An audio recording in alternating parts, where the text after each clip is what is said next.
hi everyone, Woothany Wootano here, the internet's busiest music nerd, and it's time for a review of the new Frontierer record, Oxidized. This is the newest and third full-length LP from this UK extreme metal act. I've been slightly in awe of their stuff ever since I heard their music back in 2018 off that Unloved record, which I didn't exactly walk away from that record wanting more per se, but I still was pretty impressed by how blistering and relentless the music on this thing was. Essentially what Frontierer brings to the table is this brutally chaotic metalcore with very mathematic and jarring grooves, many of which are being pounded out with these hulking, gigantic DJENT style guitars. But in my opinion, even though this record was blaring, I didn't exactly find it to be daring. I certainly see Frontierer's uncompromising intensity and how they push it to a point that's kind of unique, at least until some other group comes along and does it faster and louder and noisier.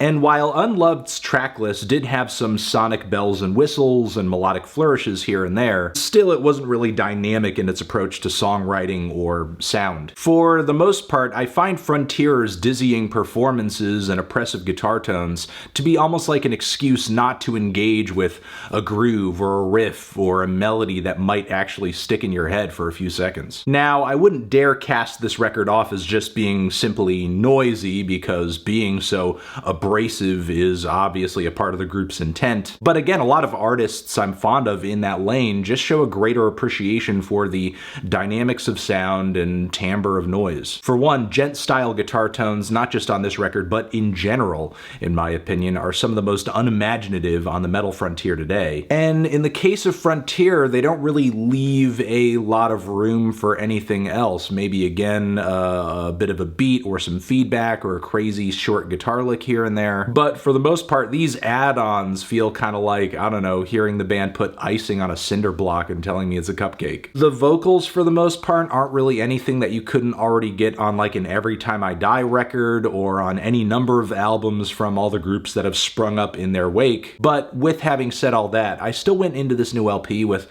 pretty high hopes, because a lot of fans and viewers were excitedly telling me that this was a groundbreaking LP, there's more sound play, more electronics, it's glitchier, and yeah, going through Oxidized, I guess I do hear like some more skips and synths than I did on the previous record, but is this not the same exact band and concept another time around? I mean, I'm sorry, but considering how much I listened to Unloved when it came out, I don't really see Oxidized as like a revelation. We have the same basic metalcore vocals, the same mix demolishing guitars, the same disorienting and unruly performance style, and don't get me wrong, I think there's merit to all of these things. The band is still at a relatively unmatched point of extremity, I'd say. Also, in comparison with Unloved, I think this record is slightly better mixed too. Yeah, it is pummeling, but I think the group does a great job of making slightly more room for these extra bits of, you know, glitch and electronics and synths and everything else. But in my opinion, a few more abrasive layers and some extra electronics does not an avant mathcore masterpiece make. There are some points where these added sounds, in my opinion, almost come off gimmicky, like the stuttering shots of whooping and swooping tones that open up Opaque Horizon. They're so absurd and so loud it almost kind of takes the edge off of the thunderous guitars and drums underneath. Now granted, it is something I think this moment on the record, along with many others,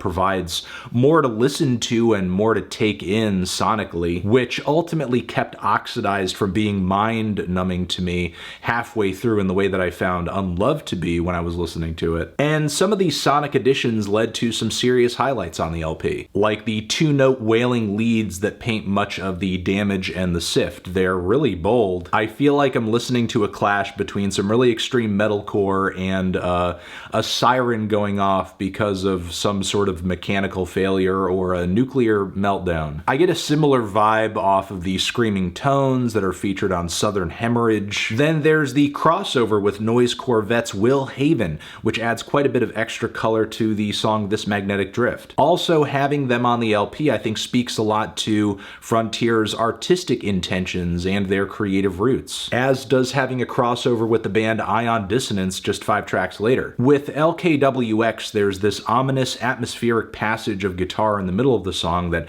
I think is actually a highlight, even if it is super low-key, because it does bring in in this element of tension building and space to breathe, so when those riffs and drums come barreling back in, you really feel it. And, you know, that's the thing about this LP, and Frontier in general. There's a lot of noise, there's a lot of intensity, there is a lot of frantic playing, but by that same token, there's not a whole lot of appreciation for progression or tension and release. And I wish the band could explore things like contrast just a bit more. It would only make the intense moments feel that much more intense. All of the abrasive, tinny, and melting tones strewn about the song Motherboard were certainly a highlight and made that track kind of mind-blowing. And Day Dark is one of the few songs on the LP where the band plays it relatively straightforward groove and riff-wise, and the track, in my opinion, is so much more visceral for it. Not only that, but there is another one of these kind of atmospheric, ominous, beat-oriented midpoints where you do get a second to breathe before the band comes back in and just like crushes your skull in. The melodic progression as well at the end of the song Hope does give the record kind of a bittersweet note to end on, and while this extra helping of creative nuance for this record is greatly appreciated, I still think Oxidized as an album overall still offers too little outside of just being the most vicious sonic beating I've received in 2021. And it's most definitely that, and if that's all the band wanted to achieve, then mission accomplished. If that's all that you're looking for in a record, you're gonna love the shit out of this. Still, I think the writing on this LP leaves a lot to be desired. The band's approach to vocals and guitar could be more interesting, and their core musical ambitions could certainly be pushed further. I'm feeling a strong 6 on this LP. Transition, have you given this album a listen? Did you love it? Did you hate it? What would you rate it? You're the best, you're the best. What should I review next? Hit the like if you like, please subscribe, and please don't cry. Hit the bell as well. Over here next to my head, it's another video you can check out. Hit that up or the link to subscribe to the channel. Anthony Fantano, Frontierer, forever.